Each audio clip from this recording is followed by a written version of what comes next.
Assalamualaikum warahmatullahi wabarakatuh. Alhamdulillah, semoga kita dalam keadaan sehat dan semoga Allah melindungi kita semua.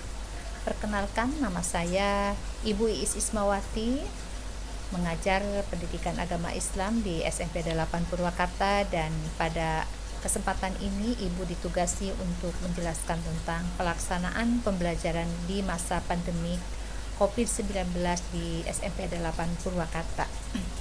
Baik, anak-anakku yang Ibu cintai, mengawali kegiatan ini kita lihat dari latar belakang pelaksanaan pendidikan di masa pandemi COVID-19, yaitu tentu saja dengan adanya perubahan tuntunan layanan pendidikan, adanya perubahan pengelolaan layanan pendidikan, dan perubahan orientasi pendidikan.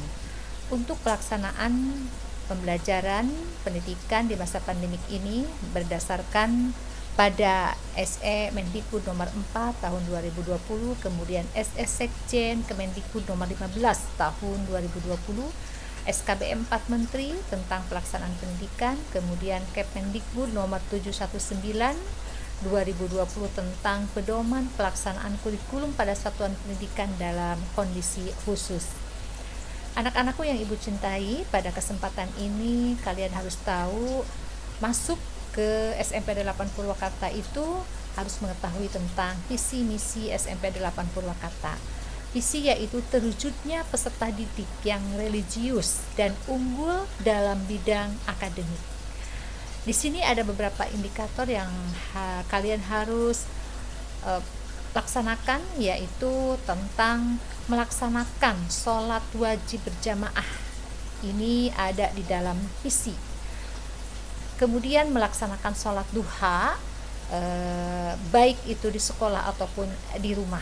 Kemudian peserta didik bebas buta huruf Al-Quran. Jadi di sini tidak ada satu orang siswa pun yang tidak bisa membaca huruf ataupun tidak bisa membaca rangkaian-rangkaian huruf Al-Quran.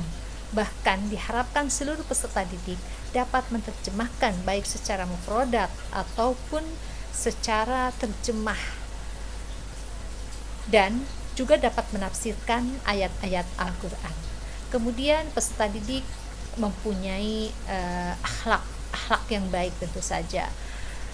Selanjutnya, peserta didik berprestasi dalam mengikuti kegiatan olimpiade mata pelajaran IPS, IPA, matematik di tingkat kabupaten, sehingga prestasi ini dapat dibawa atau dapat bisa masuk ke jenjang berikutnya melalui jalur prestasi.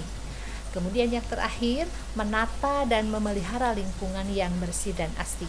Insya Allah di dalam indikator yang terakhir ini kita nanti akan kaitkan pada materi TDBA pada sesi berikutnya. Kemudian kebijakan pembelajaran di masa pandemi COVID-19, yaitu pembelajaran tatap muka di sekolah apabila pemerintah sudah mengizinkan untuk tatap muka. Kemudian belajar dari rumah atau BDR dengan pembelajaran jarak jauh atau PJJ secara daring. Kebijakan belajar dari rumah ini dilaksanakan untuk memberikan pengalaman belajar yang bermakna bagi peserta didik tanpa terbebani tuntutan menuntaskan seluruh capaian kurikulum. Dapat juga difokuskan pada pendidikan kecakapan hidup, antara lain mengenai pandemi COVID-19. Materi pembelajaran bersifat inklusif sesuai dengan usia dan jenjang pendidikan, konsep budaya, karakter, dan jenis kekhususan peserta didik. Nah, di dalam kebijakan kurikulum SMP 8 Purwakarta ini, yaitu dengan konsep pembelajaran bermakna, kontekstual, kemudian mengembangkan pendidikan kecakapan hidup, dan mengembangkan kecakapan 4C, literasi dan karakter. Kebijakan kurikulum, bahan ajar utamanya yaitu buku teks pelajaran cetak. Nanti seluruh siswa akan mempunyai buku siswa, kemudian bahan ajar pembelajaran BDR dengan PJJ daring, kemudian modul digital yang disajikan melalui satu atau lebih platform LMS media sosial. Nanti di SMP 8 kita insya Allah seluruh guru akan menggunakan Google Classroom atau WA atau Instagram dan emailnya. Nanti akan di-sharekan oleh seluruh guru mata pelajaran kepada seluruh siswa. Kemudian sebagai referensi modul cetak untuk belajar mandiri yang didukung, yaitu kalian boleh melalui siaran TV, radio, atau alat peraga lainnya, atau referensi dari Google yang kalian butuhkan. Kemudian di dalam kebijakan penilaian masa pandemik ini, saya perlu sampaikan kepada kalian bahwa cakupan penilaian itu penilaian sikap, penilaian pengetahuan, dan penilaian keterampilan. Kemudian peran orang tua, wali, peserta didik dalam mendampingi PJJ baik secara daring ataupun luring oleh orang tua wali terhadap peserta didik, menyesuaikan kondisi dan ketersediaan waktu dan sarana dan prasarana pembelajaran. Ini baik dalam kondisi pra pembelajaran, saat pembelajaran, atau usai pembelajaran. Di dalam pra pembelajaran, orang tua atau wali peserta didik harus memiliki nomor telepon guru bergabung ke dalam grup komunikasi satuan pendidikan jika ada. Kemudian orang tua wali mendiskusikan rencana pembelajaran yang inklusif bersama guru sesuai kondisi peserta didik. Kemudian yang terakhir, di dalam pra pembelajaran ini orang tua wali menyiapkan perangkat pembelajaran daring. Kemudian saat pembelajaran tatap muka virtual, orang tua wali peserta didik mendampingi dan memantau proses pembelajaran daring. Kemudian orang tua wali mendorong peserta didik agar aktif selama proses pembelajaran.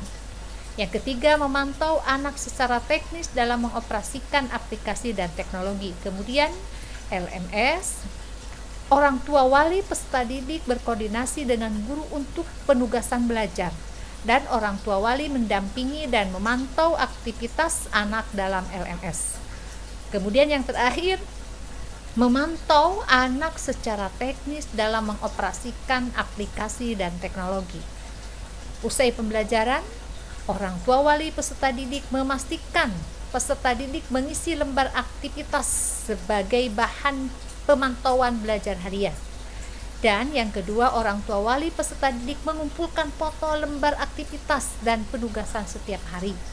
Yang terakhir adalah orang tua wali secara aktif berdiskusi, baik itu ketika pembelajaran ataupun di luar pembelajaran ketika masih ada pembelajaran ini yang belum dipahami oleh siswa.